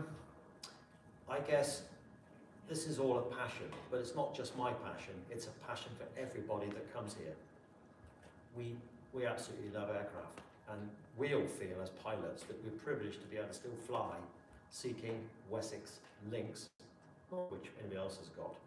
And we're just about to start, our next project's going to be 647, as I said, but we're also going to start the Widgeon that's down there. And Dave and I already speaking about this last week, because we're in the process at the moment of getting approval from CAA to have an engine rebuild shop for the Leonidas engine, which we need to do for Widgeon. Not only that, we've got a couple of people that want us to do engines for their got aeroplanes. Don't talk about those. I guess, where will it stop? Well, I don't know really. When we all get fed up with it, it's just not going to happen. It's not going to happen. So we just keep going and we'll keep doing what we do. We do quite a lot of film work. Probably some of you know that. You may have seen Marine 1 that's dressed up over there, and you'll see it later. We've done quite a lot of filming with that. It seems to be quite popular in the film world, but all the filming we had for August, September, October is just dead now. It's all gone because of the strike. That probably won't come back this year, so it's probably going to be next year. If we do make any money, which is just about impossible, you can imagine that employing 5 people full time, it's not chicken feed. And there's no way of making money out of this, and there's no way of getting grants, so it's down to me. However, we do sometimes make a little bit out of film, and any money we make, because of my tax positions, I really can't afford to do that, so we put it into a charity. We've got this little charity going, which is solely dedicated towards ex-servicemen with PTSD. Now, everybody in the organisation, and flyers, crews, engineers, are all ex-military, and we've all got our demons. So, you know, we all know what we're all thinking, we all know what we're all talking about, and we have outside people that are kind of involved with the situation, but have been through bad times. Some of them have been through bad times too long. So we provide them, be able to hear, work on the aircraft, talk to us, talk to each other, have a few beers, sometimes get legless. It happens. We have quite one unique thing. We have Jane here, who is the only person in our organisation who's not ex-military, and Jane is civilian. And Jane learned to fly and fly seeking. The only female civilian to ever do so. So Jane's going to give a little chat in a minute about how she started and what she does. I think that's kind of a potted history of what we're doing, what we're trying to do, what we're trying to go forward. What I think we're going to do going forward is I think we may well start to look for some corporate sponsorships somewhere down the line, because it is an expensive game. And of course, we're not flying as much as we used to because I stopped doing air shows. We stopped doing it because they don't want to pay anything, and they absolutely don't want to pay anything. They expect to headline the Yellow Sea King on the front of their webpage and on the front of their brochure. Come and see the Yellow Sea King. I hate to say it, but the Yellow Sea King is the icon. That's what everybody wants to see. And on an air show, you can have 50, 60, 100 people in a queue waiting to get on board and have a look. And I jest not. The guys might tell you about Coxside in Belgium, where they went a few weeks ago. And it was exactly that there. So we're starting to quietly think about looking for a bit of sponsorship. Airfix has been quite good. It's been quite an honour to do this. Quite enjoyed doing this. They give us a load of models, and got Dale over there. He's give us some more yet, which we'll sell in our shop. That's about all for me, because I like to keep it quite brief. I think I've covered the salient points. Any questions about historic helicopters? How many gnomes have you got? If you're flying that many Sea Kings and Wessex flyers? How many gnomes? We've still got quite a few gnomes left. I've got 13 zero-time overhauled Wessex gnomes, the gnome 1200. And I've got, I don't know, 4 maybe, really good gnome 1400s for seeking. We actually put a gnome 1100, 1200 correction, into our Wessex. The Wessex gnome 1000 decided to part company with the rest of it and blew out the side of the aircraft. Not in flight, I believe. So we put a major together to the CAA and said to them, it's much safer, much better if we put a more modern engine in, going back to the 60s instead of the 50s. With all the more modern computer and flights. And you know what? It's transformed the aircraft. The aircraft is absolutely lovely. I was always flying it manually on the hand throttle because the computer was so unreliable. It's to do something like you'd come into land, it would freeze, or you'd be taking off and it would freeze. And just got rid of all that. Just use it manually. Now it's pretty good. It's pretty good. We only use manual now for training, which I do like to make sure the pilots do that because it makes them sweat. Any more? Sorry? Are you having any more open days? Yeah, we need to else. Pete's going to cover that in a minute. Right, good. Our last one was nosed by our guy who was going to be our display director, which is why it got cancelled. Because I didn't think it was fair for people to turn up here and not actually have flying. But we are trying to work our way around that. But it is difficult with the rules. I can even tell you this, that last week, the Sea King went to Belgium. RSO2 went to Belgium. There was an invite put out, and because we asked for donations, it was classed as an air show. Fucking displayed. Can you believe that? So we got chewed out by the CAA. Please don't do that again. Okay, we don't do that again because people had actually paid to come in to take photographs and take it off. There you go. That's what we have to put up with. That's what we have to put up with. CAA, don't get me wrong. We love the CAA. We got on really well with the CAA. The CAA have an open invitation to come here anytime they're passing for a brew, coming up with what we're doing. So, you know, we try to keep that fruitful on both sides. We actually we actually do seminars for them occasionally. They have bits and pieces. I've spoken at quite a few seminars on CA now of how you do this, because it's a black art, isn't it? Whoever thought CA would ever give anybody a permit to fly Sea King, to let civilians fly an ex-military Sea King weighing 10 tons, up to 10 tons, but they did. On behalf of all aviation enthusiasts, what a great job you're doing. How much you appreciate it. Yeah, thank you.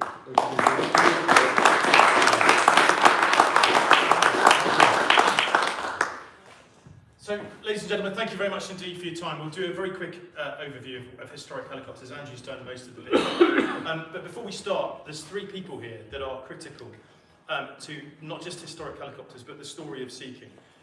Andrew's introduced himself. You're about to meet Jane, but there's also, who's quietly going to kill me for this, but Chris Page, MBE, who has looked after Sea Kings for 42 years? Something like that. Anyway, he started when he was 3. So Chris, if you want to know anything about Sea King, Chris is the guy to talk to. The entire history of it in its service, and we are very, very lucky to have him as part of the organisation. So please do talk to Chris with any technical questions you have. So Andrew set up Historic Helicopters in 2013. As he said, he talked about the Whirlwind being the founder aircraft, etc. And the aim was to preserve and restore the aircraft in order that we can keep them in the public eye and link them with aircraft that were manufactured in the county, in the United Kingdom, and use them as an opportunity to engage with the public and demystify aircraft, in particular helicopters. Our charitable aims and the key aims of the organisation, you can see listed up there. But in brief, the key things are to create a STEM opportunity: science, technology, engineering and mathematics, to engage with young people. And as I said, to take away that mystique that surrounds helicopters and aviation and link young people to the aircraft and enable them to engage in greater, better opportunity moving through their careers. The exemplar of that is a young lady that came here, began as an apprentice, and has now moved on to work for Boeing as an aircraft engineer. So under Dave's and the team's support and tutelage, she moved on into the industry. So that's exactly what we were trying to achieve. As Andrew also touched on, it's also a venue for ex-service personnel. So we've got a significant number of Army veterans, Andrew himself, as well as Royal Navy personnel, and an awful lot of people from the RAF, or as other people like to call it, the provisional wing of British Airways. So we're working very hard to achieve all of that and make sure that that's delivered through the aircraft. The fleet that we currently operate, you can see on screen. In 2 cases, as Andrew said, the Whirlwind HAR-10 and the Wessex 5761 are the only remaining flying examples in the world. There are a number of Gate Guardians of Whirlwinds and Wessex, but only 2 remain flying. The Sea King Mark IIIs are both here today. One of the Sea King Mark IVs, the other's overwintering or oversummering now at Yeovilton. The Lynx and Widgeon are downstairs, as are the 2 Mark 48s. And you'll also see in the hangar a Wasp, which isn't actually a historic helicopters aircraft, but is here being looked after under the Dave and the team. Our ground crew team, as you can see in their natural habitat, have over 90 years experience across the fleet of aircraft. And that's multi-platform experience. We operate the aircraft under, as Andrew talked about, under CAA permit to fly. And we are regarded as the exemplar of warbird aviation. The quote is from the Civil Aviation Authority. What we do here, it is quite unique, quite niche. It has its challenges, and as a result, things like open mornings and flying displays can be difficult to arrange. Not because of the CAA's perspective, they're entirely supportive. But as you can imagine, sometimes local authorities struggle to understand the nature of aircraft operations. So it's trying to persuade and cajole and make sure that South Somerset District Council understand what we're trying to achieve. And therefore, sometimes we do have to make decisions which involve cancellation of events at short notice. We are looking forward to having another open day. That may be a static display allowing people to get up close and very personal with the aircraft. But we do routinely have open mornings once a month. The next one is this coming Saturday, and subsequently, I think on the 11th of August, where we allow people to come in, we do a talk to them and then get them in meeting with the crews and into the aircraft themselves. The team itself is quite significant. We have a huge number of volunteers, both in covering air crew, ground roles, fire rescue, first aid, you name it. So a significant draw in terms of personnel. One of the open mornings we ran here, we were audited by South Somerset District Council. There were more fire crew and fire appliances here than there were in Crewkerne town down the road. So we're pretty good at what we do. The site, despite being an equestrian centre, does look after a lot of helicopters, which you'll have noticed, but we also host visiting aircraft. They range from operations from the Army Air Corps AH-64 Delta and other aircraft, and also other warbird aircraft. So Scout X-Ray Tango 434 is a regular visitor, as are Gazelles and other platforms. Andrew talked about our support to the UK film industry, the MOD and other organisations, and we're very keen to continue with that. You'll have seen the aircraft in the Crown series on Netflix, where the Wessex is flown by Prince Andrew going in to see his mum. A BBC TV series, The Vigil, with the infamous rebranding of a Mark III to the Royal Navy. And of course, Apple TV series Invasion, where the Sea King Mark IV was used. On the bottom left of the screen, you can see the aircraft flown by our future, which was flown by our future king, and you'll be able to see that today as you walk around. We also are very proud to support MOD events, and that ranges from everything from the Royal Navy Wings charity through to to using the aircraft as centrepieces for cocktail parties. So Sea King Mark IV is routinely flown into Glastonbury Abbey grounds, landed and used so that it can be the centrepiece for Royal Navy officers and their families to have a glass of champagne and look at the aircraft. We host MOD team building days and events. So Defence Equipment and Support's Helicopters Operating Centre come into here routinely to have senior leadership team building days and strategic offsites, etc.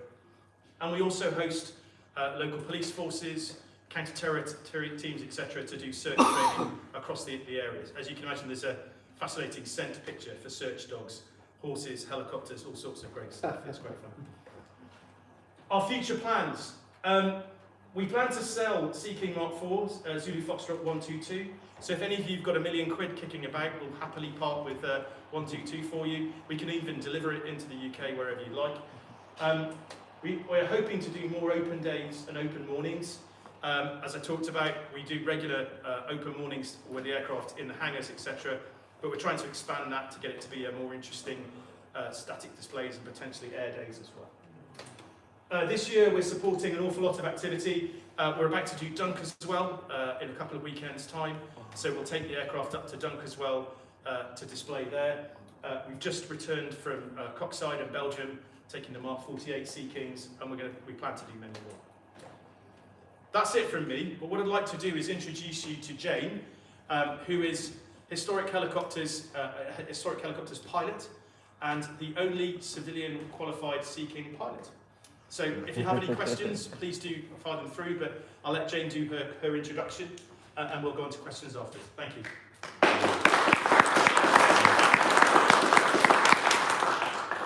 think they've said it, haven't they? I am the only female civilian Sea King pilot in the world. That's because we have the only civilian Sea Kings in the world, and I'm the one that had the opportunity to fly them. But it does mean that when you were asking the question about pilots in the models, they'd have to include female versions as well. So another reason why they didn't do it. Yeah, I'm a very lucky person. I get to fly with some extremely qualified pilots. One's here today as well. You know, they've got 20 years of experience doing this. I haven't even got 1,000 hours in helicopters full stop yet.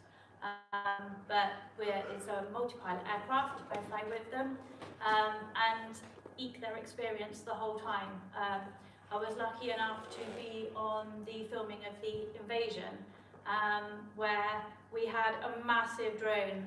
I didn't ask them the value of the drone because it looked an awful lot of money, and we were flying over it for that. As the director said, "That's my money shot, just as you fly in," over the drone.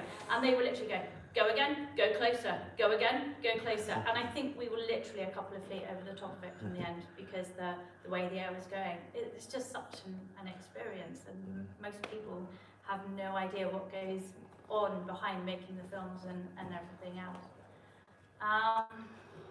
I don't want to waffle on because we're keeping you from lunch. and the actual aircraft and everything else. But yeah, I'm very lucky to be in this position and appreciate it all. I have a question. In my experience, the more you fly them, the more reliable they are from 30 years ago as flying machines, but the gear in the back is always breaking. Are all your avionics, radar, etc. working, or do you have them as just flying machine? Chris, do you want to cover that? Is that You're absolutely right. Certainly when the aircraft were in service, the more you ran them, the more reliable they were. And surprisingly, we've had very few faults. The avionics in the back, radar has been removed, the HF system's been removed, so we've got them in. Chris, look, Dave told me when they were coming back from Belgium, they used radar to help navigate Yeah, so through. the two Belgian aircraft, when they came back, they were originally collected. Everything was still fitted and everything still worked previously. They hadn't been out of service for very long, so the difference in trying to keep it maintained and flying at that point was easier than the ones that have been out of service for a long time here. But we were grateful that we had the radar coming back because the weather was not good. Yeah. I think Dave said a quick FaceTime video call to has been know how to use it and then made the journey a little bit better for you. Any other questions? No, lunch calls. lunch calls, isn't it? Yeah. Thank you very much. Thank you very much.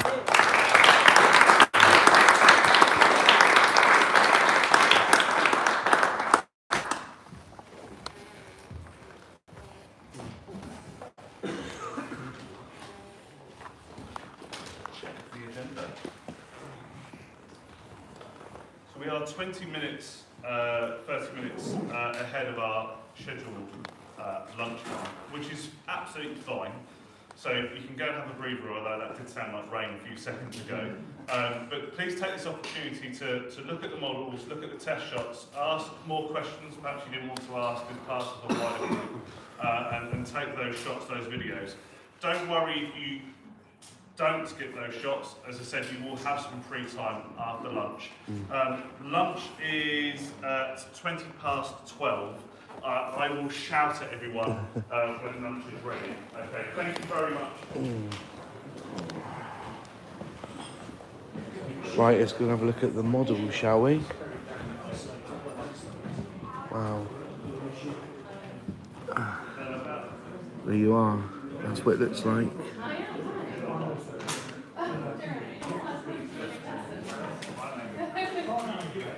Yes, no. We did have when we came Yes, you did. Wow.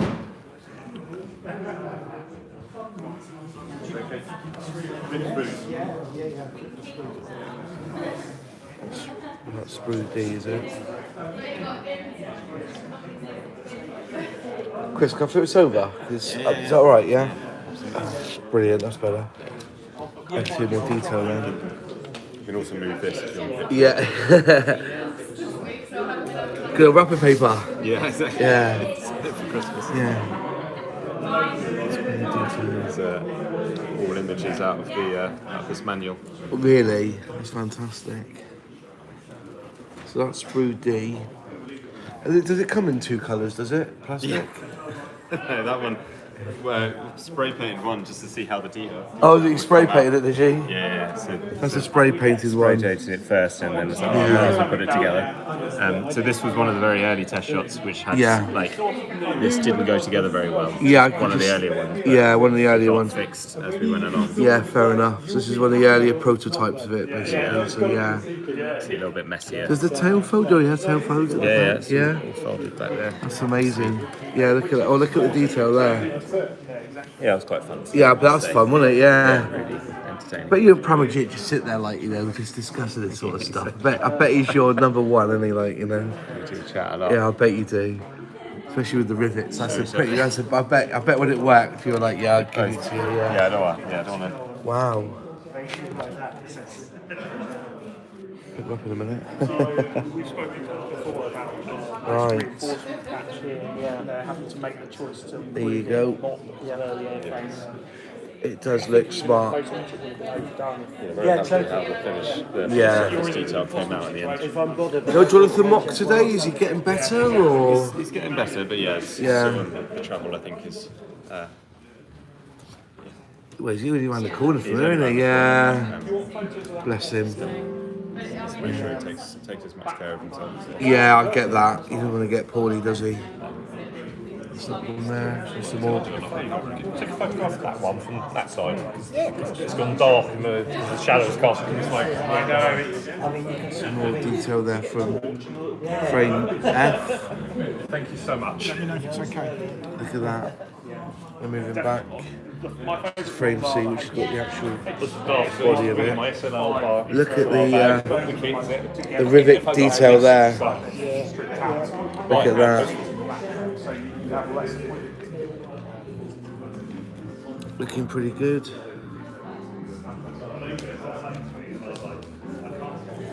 I don't think it would have been a bit nicer to have a bit more of a gap between the clear part and the fuselage? Where the glass holes go on, because obviously that's always going to be the sweet spot where they join, isn't it, between the fuselage areas and the clear part. And obviously if you've got a slither of frame, it's only it, you know? It just do you mean this bit it's here? the bit where it's going to join the front around the front, because obviously with the clear part, detail there.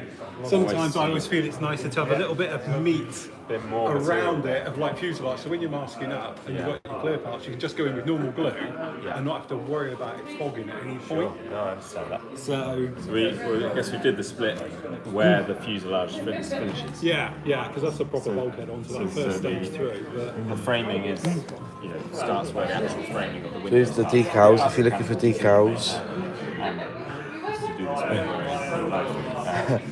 Sophie's just said, I see you, James. Oh, I'm live streaming. Busted, Sophie. So here's the decals, or the decals. Yeah. gluing down, and if you've got to do the original, you haven't got it spot on. I'm sure you'll want to fit in there.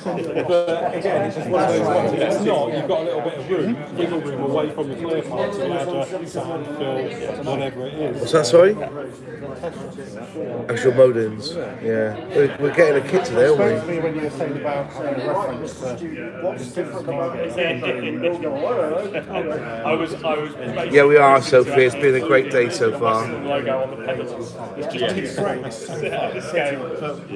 love that scheme. Print it out or something, you know. It's a great scheme. I really enjoy it. Shame about the sand fit between the head holes. Yeah.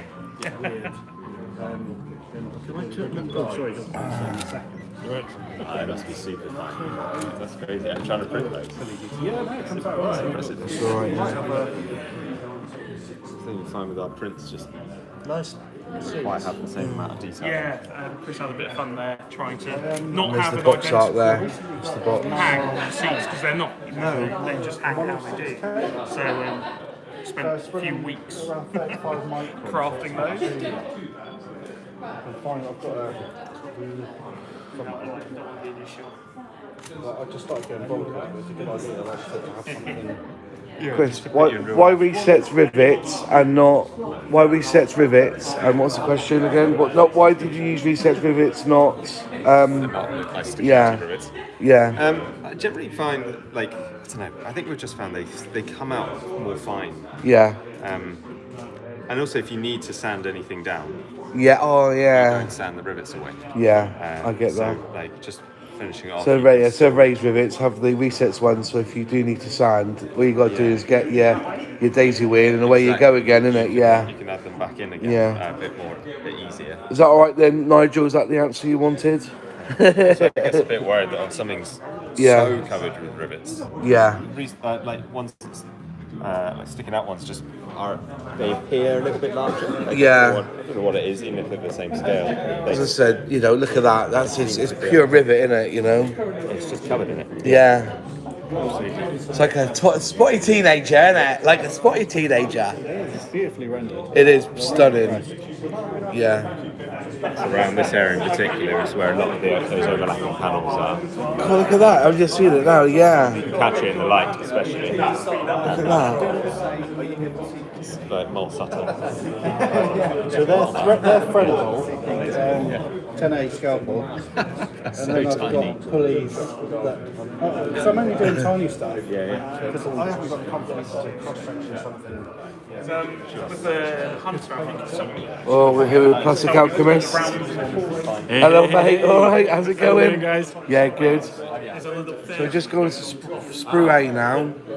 You will see all the detail there.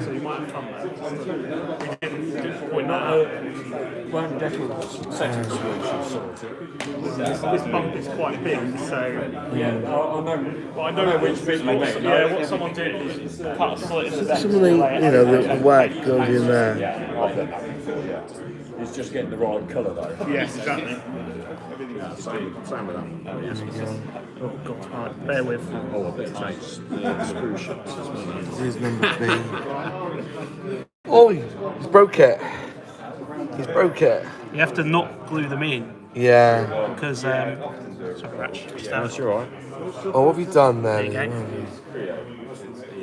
So I forget there's 5 blades on these. I was, If you look on tail rotors, 5 there, 6 there. Yeah, I did twig, yeah.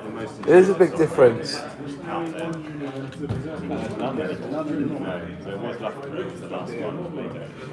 Any chance of a Royal Australian Navy version? I don't think so. We should be able to post the inbox reviews. Yes. Yeah.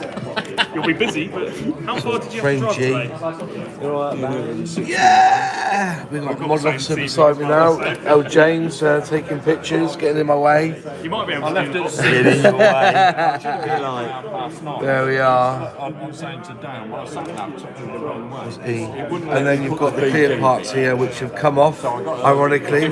Postcode, which I thought it said Charles Somerset. I thought, oh, must There's one of the clear parts. yeah. But then I found out I'd gone the wrong way. I spoke to a local and I should have gone the other way.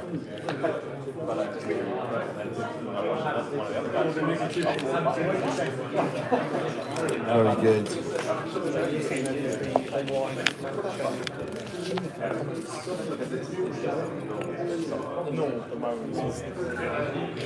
Yeah, wrong scale. Because normally I'll just copy these off your site to post on ours. But of course they won't be up yet, will they? I think everything went live at 10:15. Yeah, 10:15 it all went live. And will it be up to today? Oh, right. Yeah. But you'll have them if not, so you can see them. So. Yeah, mask set was definitely a requirement, Gary. Definitely. Oh, mate.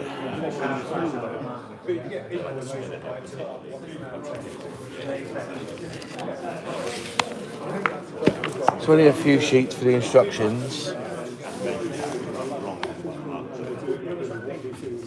should get lots of people saying, oh, didn't you take pictures Yeah, of that? exactly.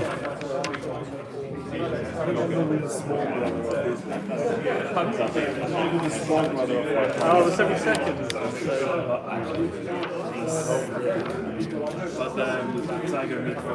Oh, wow. Is it all decals, the side wheels? It's only on the front and it's only Doesn't come off, unfortunately.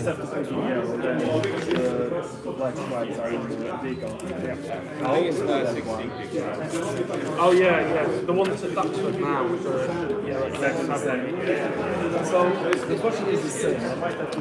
I think I'm going to go for the A. You can do HS5. I think A is the one for me. That one is slightly different. So, These are nice in terms of grey. screen on the right hand side is different. But if you're closing the door, And there's you the might C. worry about that. But the only thing I can say to you really And there's is the D. that Yeah, I think A for me. I think A for me on that one. But I think it's one of those ones. It's quite nice because it's brand new.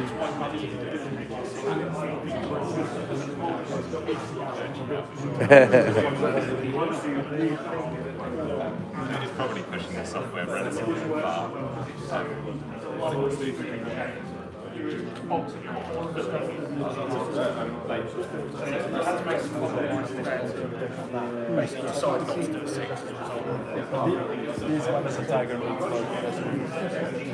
That's what we'll get back for sure. Yeah. Watch out.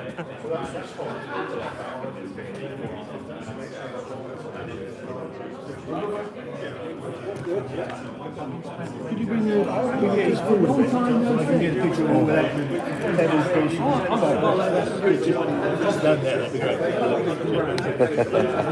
I like that.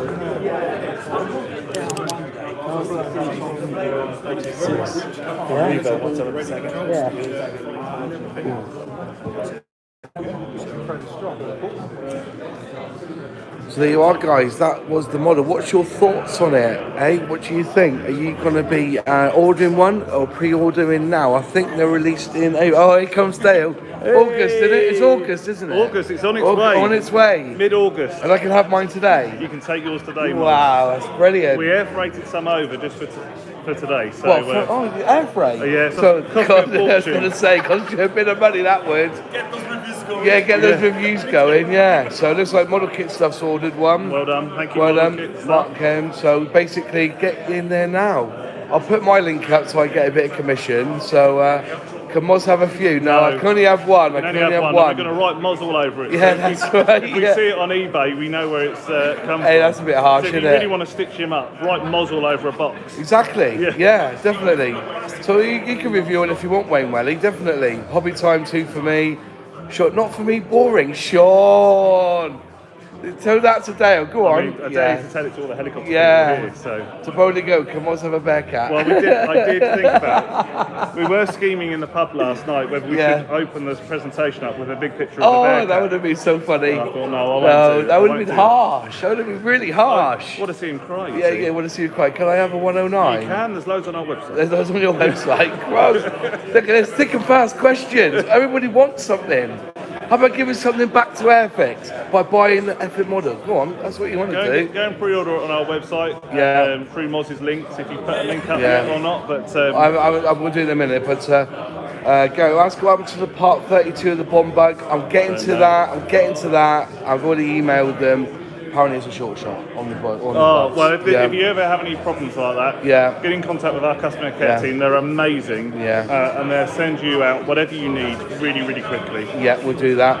TSR2? That's popping up a lot. 48 scale, 72nd scale. Yeah, Whirlwind. Yeah. Next, Whirlwind next. World War II. Come on over to IPMS show in Islandale. Thank They're you, desperate. Jeff. We're sponsoring a couple of competition things over there, so I'd really like to. Really liking everything Airfix has been doing lately. Here's to much success. Thank you very much. Thank Tornado. You. Tornado's another good one. Another good our one. tool's looking a bit ropey now. It is. Yeah, so is the Concorde, but we won't go there. Wessex. Yeah. So there you go. So it's been a really good day, mate. Thank you so much. Pleasure. And we're going to do some more live streaming in a bit when we go and actually see the helicopter for real. Yeah. So anyways, see you all. Bye-bye. Catch you all soon. That was Dale, and I'll carry on with the live stream later on after dinner. Hope you all enjoyed this 2 hours. Been really, really good.